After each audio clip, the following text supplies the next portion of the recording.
Here you see President Clinton having a private talk with his science advisor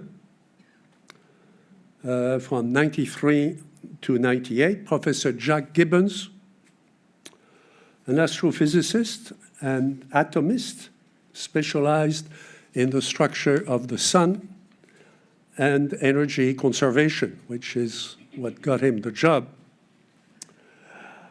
He held this prestigious position at the time when Mr. Lawrence Rockefeller, well-known supporter of American science and the environment, strongly suggested to President Clinton to remove the secrecy and the stigma that surrounded the UFO issue in the US.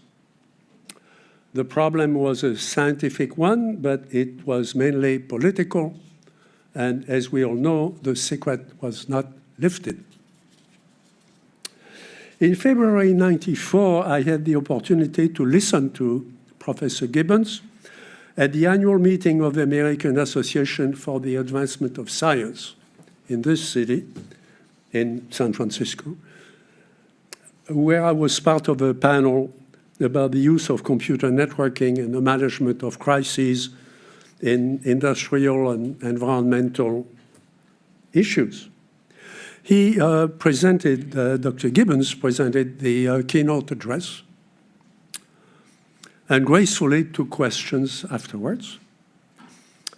Of course, someone from the audience asked him, how do you advise the President of the United States when Mr. Rockefeller wants him to reveal once and for all the reality of unexplained objects in the planet's neighborhood?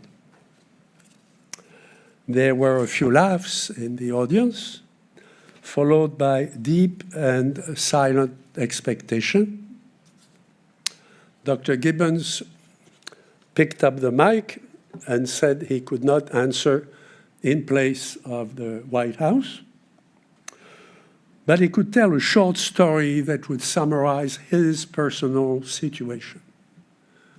And I'll mention that because it's now our personal situation here. It's about an older man who is tired and goes home one evening. In the grass along the way, he detects an unusual light.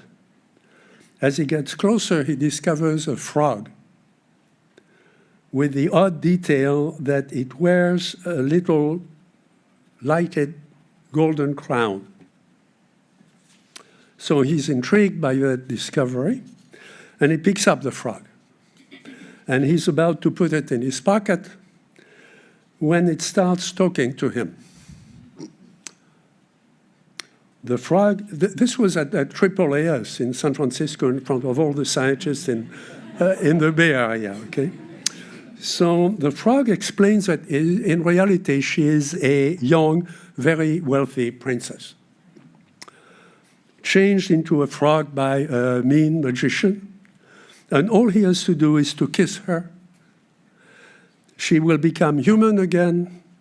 They will live together in happiness, and they will have many wonderful children.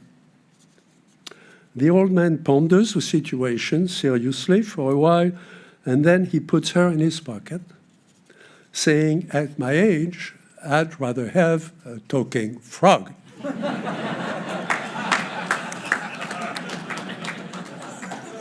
That's funny, but it's also the most clear explanation I've ever heard at the highest level regarding the historical status of the UFO problem in the United States.